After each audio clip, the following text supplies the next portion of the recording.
Welcome to myprepclass.com. This tutorial is basic triangle measures helping you with your GRE, GMAT, ACT, and SAT prep. Within this tutorial, we're going to cover three topics. First, we're going to look at different types of triangles that you might come across in your studies. Then we're going to look at how to calculate the perimeter of a triangle, and then how to calculate the area of a triangle. First, looking at different triangle varieties that you might come across within your studies. The first type is a right triangle. Now, a right triangle means it has one right angle, or a 90-degree angle. That is the definition of a right triangle. And just as a side note, all three angles within a triangle add up to 180 degrees. Next, we have an isosceles triangle. That simply means that two sides are equal in length. You can see it notated here that with this hash mark in each of the sides, indicating that they are equal in length. Similarly, we have an equilateral triangle. Notice that all three sides are notated as being equal in length, meaning they have the same symbol in them showing that they're equal in length, and that is an equilateral triangle where all three sides are equal. Additionally, within an equilateral triangle, all three angles are equal, and if the total triangle equals 180 degrees, each angle within the equilateral triangle is 60 degrees. Finally, at the bottom left, we have an obtuse triangle. That simply means that one of the angles within the triangle is greater than 90 degrees. Next, we're going to look at calculating the perimeter of a triangle. The perimeter is simply the length of the border of the triangle, or the sum of all three sides. It's a very easy calculation when you're given the lengths of each side, and we will look in further tutorials about how to find out the lengths if you are not given them. So in this first triangle, it's simply the sum of all three sides, 10 plus 8 plus 6. So my perimeter of this triangle equals 24 units. Continuing down to the obtuse triangle, same calculation. So my perimeter is going to be 22 plus 14 plus 10.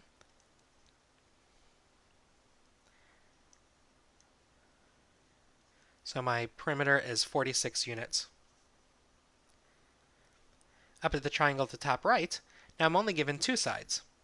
However, due to the notation on the triangle sides, I know that these two sides are equal in length.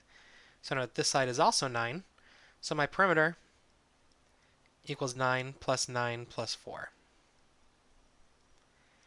which equals a length of 22 units. And finally, my triangle at the bottom right, I'm only given one side, but because of the notations, I know that this is an equilateral triangle, meaning all three sides are of equal length.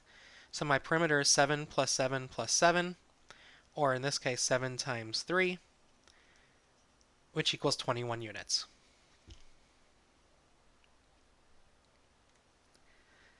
Next, we're going to look at calculating the area of a triangle. So the area is 1/2 times the base times the height. So what is the base and what is the height? The base is any side of the triangle, so it actually has to be a side of the triangle. And the height is a line drawn from the opposite angle to the base that is perpendicular to the base. So in this example, if I choose 5 as my base, again, it can be any side of the triangle. Now, of course, there are better choices. A side that I know something about is a better side to pick as my base, so I know this measure is 5 units. So then the height, I go to the opposite angle to my base, which is going to be this angle up here. Then I need a perpendicular line drawn to my base. And in this case, it happens to be the side of the triangle. So in a right triangle, your base and height can both be sides of the triangle.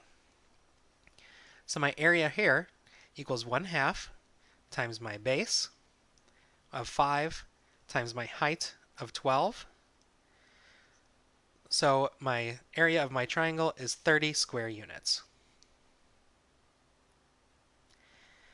And I want to point out, it doesn't matter which side you pick as your base. For example, if I choose this side as my base instead, this is the same triangle, and I'm going to choose the side with length of 12 as my base. Then I go to my opposite angle, which is this one here. I then need a line that is drawn perpendicular, and perpendicular means at a 90-degree angle. to my base, so it's going to be the same calculation. It's going to be 1/2 my base of 12 times my height of 5, which you can see we're getting the same answer of 30 square units. Now I want you to pause the video and calculate the perimeter and the area of this right triangle. Go ahead and unpause when you're ready to continue.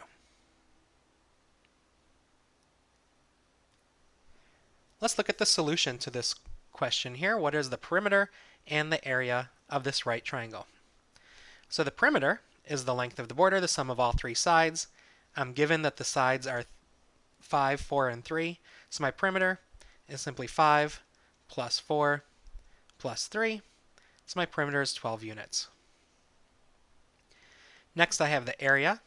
So it's 1/2 the base times the height. If I pick this 3 as my base, then my opposite angle is over here. I draw a line perpendicular. It happens to be a side of the triangle. So my area equals 1/2 my base of 3 times my height of 4, which equals 6 square units.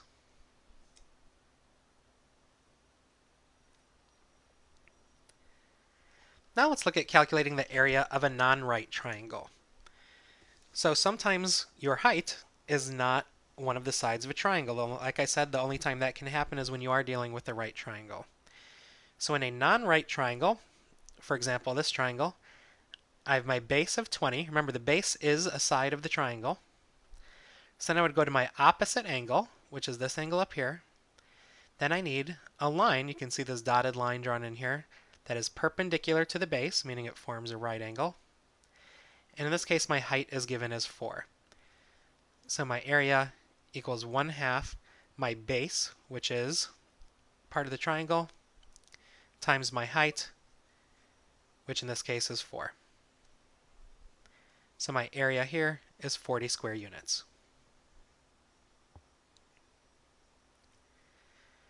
Sometimes the height of your triangle isn't even within the triangle.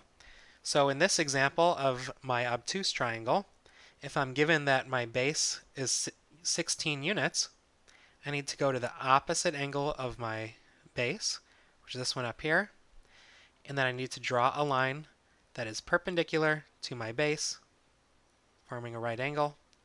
And in this case, if I'm given the height is 3, the area equals 1/2 times my base of 16 times the height of 3, which is 8 times 3, which equals 24 square units.